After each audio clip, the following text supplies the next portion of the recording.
flagstoneexperts.com DVD on how to do your own brick mailbox. I'm here with my father, Hans Clausen. Dad, you've been laying brick and doing masonry since the early 1950s, is that correct? That's right. I started as an apprentice, had a 4-year apprenticeship in Fargo, North Dakota. Then been doing brickworks ever since, from glaze tile to glass blocks to you name the material, and I have done most of it. We have this job here we're doing for a client, an old friend of ours for many, many years. He wants to replace this mailbox that you see right back here, and which we'll show you how we'll be doing here in a little bit. So should we get right to it? Let's do it. All right.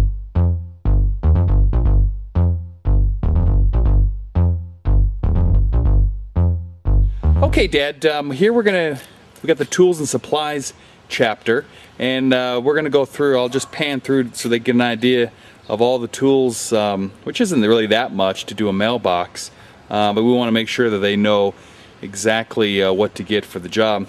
I'm gonna focus down here. You have 2 levels here. What's the long level for?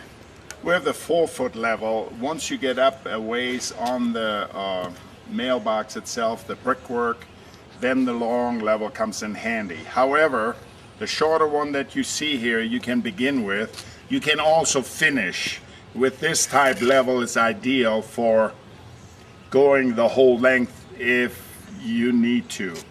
Next we have the trowel, obviously you need for your for laying the bricks. Then we have the S-jointer. If you want to finish the joint smoothly and not raking back, this S-jointer is what you want to finish the joints. This next, you have a raker. If you want to recess the joints, that gives it a little more rougher look, right? Also, well, after you rake it, you take the whisk broom that you see on my left here, and you brush the joints with it so they come out fairly smooth. You also have a choice to set the depth. Generally you're talking about 3/8 of an inch in depth. Okay. As you can see, there is a nail here. This screw, you loosen it and you can adjust this nail for the depth of your joints. Then you retighten this and then go back and forth to rake out your joints. And on this particular mailbox, we're going to be raking it, so they'll see that later on. But if they have smoother joints on the house, then generally you'll do the S-jointer. Yes. Now over here, the rule is gives you your height factor, your square and all. You do your measuring with that. Okay. Next is a brick hammer.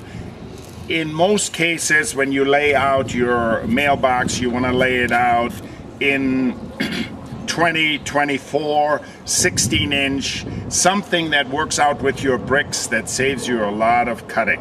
So they don't have to rent a saw, they can do all the cutting with a brick hammer, which we'll show them how to do. Yes. But they just got to keep in 4s, like you said, either 16 inches, 20 inches, 24 inches. That means going around. Exactly.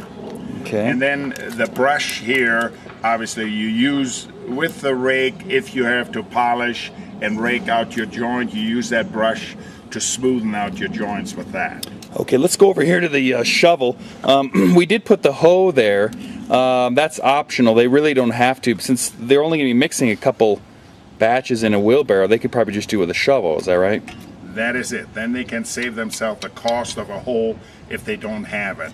You can do all that with just the shovel. Okay, now in terms of the supplies, here we have masonry cement. Do you have a particular brand, or most brands work pretty well? I think most will do. Just make sure it's a quality cement. In this case, I have Ideal Masonry. I like that. It's like everything else. You get used to a certain brand. It has served me well over the years. Okay, then we have some blocks here. The blocks are for backing, is that right? Blocks are for the inner part of the box. You have to have, number one, strength, and then you use these blocks to support your mailbox which comes in at about 2 foot or whatever height you prefer the box to be.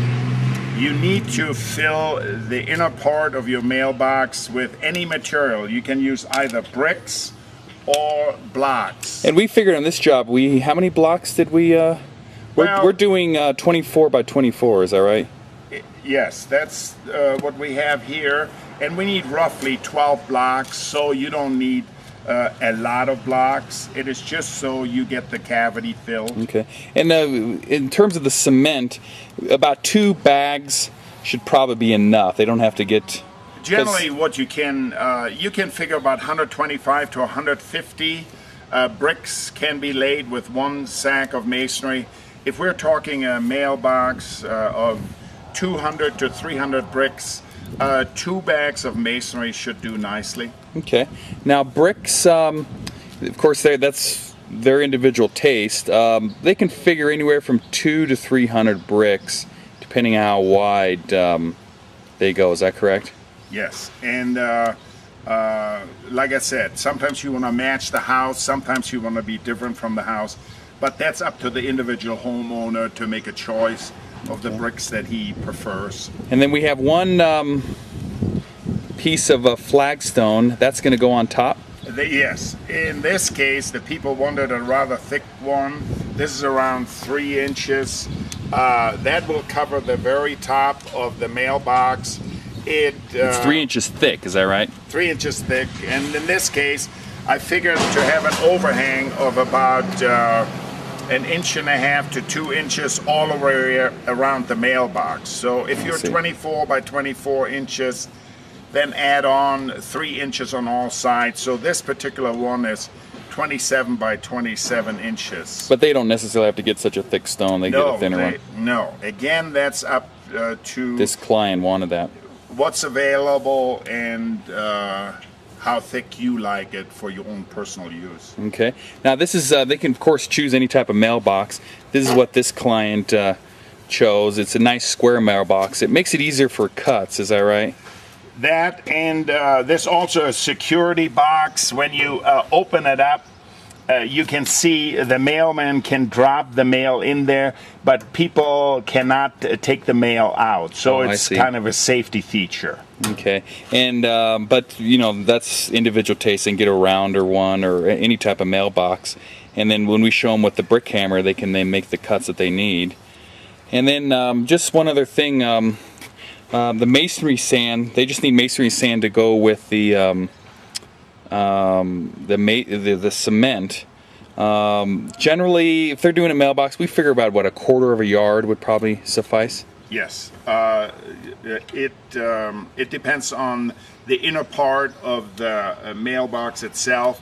If it's a bigger cavity, obviously you use some more cement than you would on a narrow one.